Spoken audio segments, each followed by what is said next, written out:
నేను కువైట్ ఇంట్లో పరిస్థితి బాగాలేక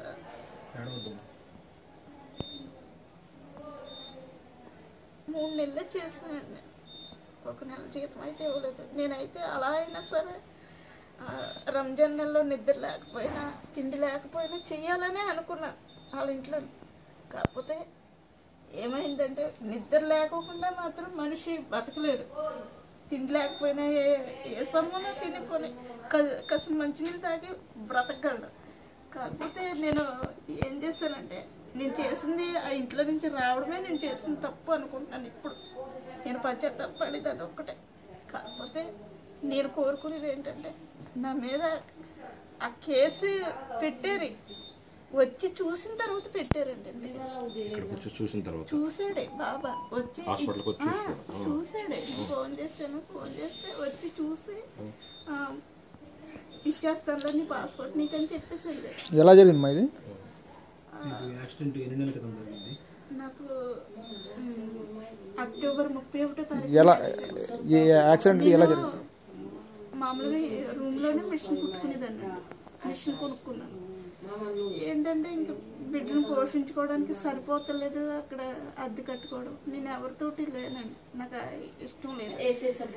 అద్దె కట్టుకోవడానికి తినడానికి సరిపోతుందని అక్కడికి ఉపవాసాలే ఉండేదాన్ని. ఎక్కువ టైం నేను ఎక్కువ ఉపవాసమే ఉండేదాన్ని. అయినా సరే సరిపోతలేదు, పిల్లలకు పంపడానికి డబ్బులు ఉండలేదు అనేసి పార్ట్ టైం కానీ 4 రోజులేనండి. 4వ రోజు ఇలా జరిగింది.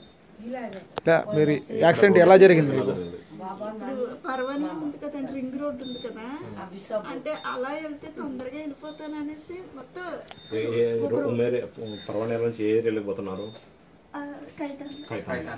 రోడ్డు దాటుతా ఉండగా చివరికి వచ్చేసానండి. చివరికి వచ్చాక వచ్చింది కారు. 2 రోడ్లు దాటేసాను, చివరికి వచ్చేసాను. ఇక చివరికి వచ్చాక వచ్చి కొట్టింది. ఇప్పుడు మీ ఇంటికాడ పరిస్థితి ఎలా? ఇంటికాడ పరిస్థితి అంటే బిడ్డలో హాస్టల్లో జాయిన్ చేశారు. 12-11. మీకు ఇక్కడ ఎవరైనా వచ్చి మాట్లాడేది ఎవరైనా మీ వాళ్ళు? పాస్టర్ గారే నాకు పాస్టర్ గారు జాయిన్ చేసింది ఇక్కడ. ఆ రోజు కూడా వాళ్ళ వల్ల జరిగిందండి నాకు ఇక్కడికి ఈ హాస్పిటల్లోకి రావడానికి సహాయం. అంటే అందులో చేసి కుర్రోడు ఒక అబ్బాయి ఉన్నాడండి, ఎవరో బాబు పేరు సాంబా. వాళ్ళు చర్చిలోనే పాస్టర్ గారు చూసి మన వైజాగ్ అమ్మాయిని ఇచ్చి చేశారు అబ్బాయికి. ఆ అబ్బాయి అయితే తిరుపతి, కాకపోతే అబ్బాయి పాస్టర్ గారు వచ్చి ఆ కుర్రోడు భార్య కూడా ఇక్కడ చేసేదండి మొన్నటి దాకా. వాళ్ళని ఎందుకో కంపెనీలో తీసేసారంట. వాళ్ళది అయిపోయిందని తీసేసారంటండి. ఆ అబ్బాయికి ఎవరో ఫోన్ చేసి చెప్పారంట, ఫలానా ఆవిడ మీ చర్చికి వస్తుంది కదా, ఇలా యాక్సిడెంట్ అయ్యింది అని చెప్పేటప్పటికి ఎక్కడ అని నెత్తుకుంటే వచ్చేటప్పటికి నేను అక్కడ ఉన్నానండి. పోలీస్ కారు ఉందంట. ఇంకా వచ్చిన తర్వాత ఇంకా పోలీసు వాళ్ళు ఉన్నారనేసి దగ్గరకు రాలేదంట. అంబులెన్స్ వచ్చేటప్పటికి పోలీసు వాళ్ళు వెళ్ళిపోయేటప్పటికి మా అక్కనండి ఆవిడ మా చర్చికి వస్తుంది మా అక్క అని అంబులెన్స్ పెట్టి ఇక్కడికి తీసుకొచ్చి ఇప్పుడు మీ మీద కువైట్ అతను ఇంట్లోంచి 800 దినార్లు రాబరీ చేసి దొంగతనం బయటకు వెళ్ళింది అని చెప్పారు. అంటే మాకు తెలుసు అది ఎలా అనేది మాకు తెలుసు. చెప్పండి, మీ మాటల్లోనే చెప్పండి. 3 నెలలు చేశాను కదా, 1 నెల జీతం ఇవ్వలేదండి నాకు. చెప్పకపోవడం నాకు వాళ్ళ డబ్బులు నాకు వద్దు. ఎప్పుడు వాళ్ళది మీ అప్పు ఎప్పుడు తీసుకోలేదు నేను. ఏంటంటే అతను 750 దినార్లు ఇచ్చాడంటండి వేరే అతనికి. అతను కూడా 750 దినార్లు ఇస్తే నా జీతం అంతకు ముందు చేసిన ఇంట్లో 80 దినార్లు ఉండిపోయింది. ఇంకొక 20 దినార్లు వేసి నేను 100 దినార్లు నా దగ్గర తీసుకున్నాడు. ఇక్కడ 750 అని చెప్పి బాబా దగ్గర ఒక 100 తీసుకున్నాడు. ఇంతకీ అక్కడ కట్టింది 650 కట్టాడు. అది మీ దగ్గర ఇప్పుడు అక్కడ కట్టిన డబ్బుకు మీరు దొంగతనం చేశారని కేసు పెట్టాడు. ఇప్పుడు ఆ డబ్బులు లాక్కుంటే అది కడితేనే ఆ కేసు వాపస్ తీసుకుంటాను. తీసుకుంటేనే మీకు ఎంబసీలో ఏమైనా మీకు ఛాన్సెస్ ఉంటుంది. అలా మీ ప్రాబ్లం ఇది ఇంకా దాని గురించి అనేసి ఇంకా కేరళ ఇక్కడ మీకు ఎలా తెలుసు బాగా మీకు హెల్ప్ చేశారు కదా వాళ్ళ గురించి కొన్ని ఆమె గురించి కొంచెం చెప్పండి. కేరళ సిస్టర్ గారు అదే ఎలా పరిచయం? సైని మేడము నాకు ఇక్కడ డాక్టర్ గారు ఒక ఆయన కేరళ ఆయన జార్జి గారు అని ఉన్నారండి. ఆయన ఫోన్ చేసి సిస్టర్ గారికి ఫోన్ చేసి చెప్పారంట, ఫలానా ఆవిడ ఇలా తెలుగు ఆవిడ ఉంది, ఎవరూ రావట్లేదు ఆవిడ చూడడానికి, ఓన్లీ చర్చి ఫాస్టర్గా తెలిసారంటుంది, ఒకసారి మీరు వెళ్ళి చూడండి అని అంటే ఇంకో సెల్లా సిస్టర్ గారు అని ఈ సైని గారు వచ్చి నన్ను చూసి ఇంకా ఒక 15 రోజులకి 20 రోజులకి అలా వచ్చి చూసి నాకు ఏం అవసరమో బట్టలతో మొత్తం నేను వేసుకునే బట్టలన్నీ ఆవిడ తీసుకొచ్చి ఇచ్చేయాలి.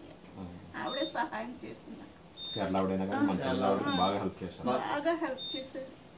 కానీ మనం కూడా అలాగే వాళ్ళు ఉన్నప్పుడైనా మనం కూడా అలాగే చెయ్యాలని నాకు అదొక కోరిక. మరలా వచ్చి నేను పని చేసుకోవాలని ఆ కోరికతో వెళ్తున్నాను. ఇప్పుడు మీకు ప్రాబ్లం ఏమేమి ప్రాబ్లం ఉన్నాయి మీకు? యాక్సిడెంట్లో మీకు ఎక్కడెక్కడ గాయాలు తగిలాయి? ఈ కాలండి ఓకే ఇక్కడ నడానికి ఓకే ఓకే ఇలా లేపనిస్తాను. కాలు బాగుంది ప్రస్తుతానికి కొంచెం నడుస్తున్నాను. వాకర్తో నడుస్తున్నారా? చేయి మాత్రం బాగా ఇబ్బందిగా ఉంది. మీకు మీ వాళ్ళు ఎవరు హెల్ప్ చేయలే? ఇక్కడ మీకు తెలిసిన వాళ్ళు ఎవరు లేరు? ఉన్నారు కానండి, ఎవరు రాలేదు. వాళ్ళకి తెలుసా ఇలా జరిగిందని? తెలుసు కానీ ఎవరు ముందుకు రాలే. పాస్టర్ గారు ఏమంటారు ఈ గురించి? వాళ్ళంతా నన్ను చూడడానికి రావడం, మాట్లాడారు కదా షైనీ మేడంతో మాట్లాడారు మీరు? వాళ్ళు వచ్చి మాట్లాడాము, మాట్లాడాం. మాక్సిమం ఖచ్చితంగా కేసు ఓపెన్ చేయాలంటే అమౌంట్ ఎంత అంటున్నారు. దాని గురించి ఎంత కట్టాలంటున్నారు? అమౌంట్ 800 దినాలు కట్టాలి. చాలా పెద్ద అమౌంట్. అది కట్టిన వాపసు అతను యాక్షన్ చేసిన అతను 200 దినాలు ఇస్తున్నారు కదా, అతను 200 ఇస్తాను. 600 కేడే జమ చేయాలి కాబట్టి పిల్లలందరూ ఒకసారి ఫేస్బుక్లో ఈ గురించి జనాలకు తెలియజేస్తాం. ఎవరన్నా స్పందించే వాళ్ళు ఉంటే స్పందిస్తారు. ఎవరన్నా దాదాపు ముందుకు వచ్చి చేసే వాళ్ళు ఉంటే ఆమెకి 800 దినాల్లో మన్ను సాఫర్ కేసు ఉంది, ఇంట్లో నుంచి పారిపోయింది అని చెప్పని కేసు ఉంది.